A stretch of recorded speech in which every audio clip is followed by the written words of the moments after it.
ये आकाशवाणी रायपुर है। छत्तीसगढ़ी समाचार बुलेटिन के संग शुभा मिश्रा के जय जोहार।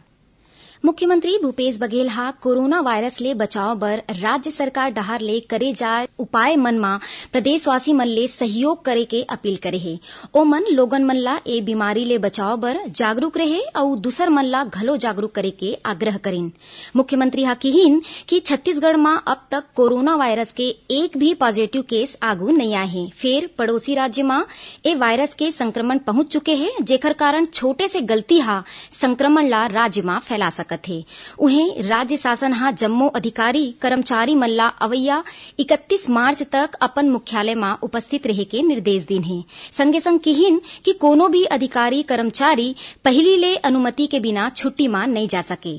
भारत सरकार के प्राइस मॉनिटरिंग पोर्टल मा मास्क सैनिटाइजर के बाजार मूल्य के जानकारी दे जाही। छत्तीसगढ़ के खाद्य सचिव डॉक्टर कमलप्रीत सिंह अधिकारी मन ला पत्र जारी करके 22 और जिनिस के संगे संग मास्क और सैनिटाइजर के मूल्य नियमित रूप ले दर्ज कराए के निर्देश दिन। इही बीच प्रदेश के राजधानी नवा रायपुर अटल नगर में कोरोना वायरस ले बचाव बर मंत्रालय और विभागाध्यक्ष कार्यालय के लगातार सैनिटाइजेशन करे जावत है।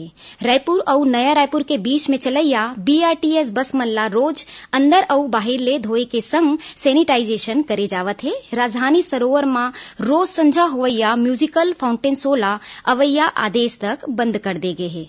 कोरोना वायरस के संबंध में छत्तीसगढ़ उच्च न्यायालय हा जरूरी दिशा निर्देश जारी करे है। एकर अनुसार अब पक्षकार मन ला जरूरी परिस्थिति के अलावा न्यायालय में व्यक्तिगत रूप ले उपस्थित होए के जरूरत नहीं है। उहें जौन पक्षकार और गवाह मन ला न्यायालय में उपस्थित होए बर नोटिस जारी करे गए है, ओ मन ला अवैया आदेश तक व्यक्तिगत उपस्थिति ले छूट दे गए है।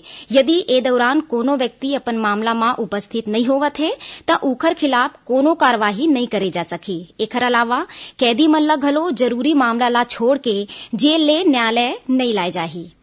प्रदेश के ग्रामोद्योग विभाग हा 2 सूती कपड़े ले निर्मित मास्क रियायती दर में उपलब्ध कराए है। डॉक्टर मन हा धूल, प्रदूषण और संक्रामक बीमारी के रोकथाम बर ए मास्क ला अच्छा बताए है। ग्रामोद्योग मंत्री गुरु रुद्र कुमार हा खुद ए मास्क के परीक्षण करीन। ओमन बताइन कि मास्क ला डेटॉल या कोनो भी एंटीसेप्टिक ले धो के कई घाव उपयोग करे जा सकत है। ए मास्क रायपुर के बिलासा एम्पोरियम में बिक्री बर उपलब्ध हवे।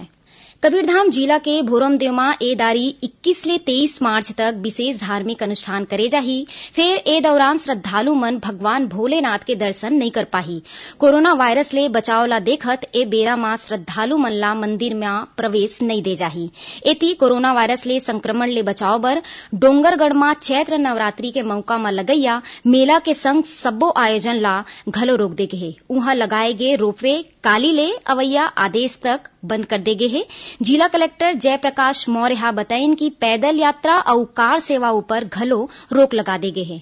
छत्तीसगढ़ में कांग्रेस के फूलोदेवी नेताम और केटीएस तुलसी निर्विरोध राज्यसभा सांसद निर्वाचित हो गए हैं। राज्यसभा चुनाव पर आज नाम वापसी के आखिरी दिन के बाद विधानसभा में रिटर्निंग अधिकारी हा फूलोदेवी नेताम और केटीएस तुलसी ला निर्वाचन प्रमाण पत्र प्रदान करीन। केटीएस तुलसी के अनुपस्थिति में उखर प्रमाण पत्र नगरीय विकास मंत्री डॉक्टर शिव कुमार डहरिया हा ग्रहण करीन। ए मौका में मुख्यमंत्री भूपेश बघेल घलो मौजूद रहिन। राज्य निर्वाचन आयोग डहाले पंचायत और निर्वाचन बर फोटो युक्त निर्वाचक नामावली तैयार करे जाथे। आयोग हा एखर बर समय सारणी जारी कर दे है।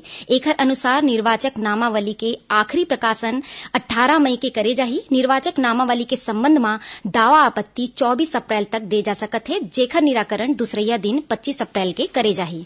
राज्य सरकार हा माओवादी हिंसा में शहीद जवान मन के परिजन मन ला देवैया अनुग्रह राशि ला बढ़ा के 20 लाख रुपए कर दे है। गृह विभाग ए संबंध में आदेश जारी करे है। एकरे संग छत्तीसगढ़ी समाचार इहे सिरावत है। जय जोहार।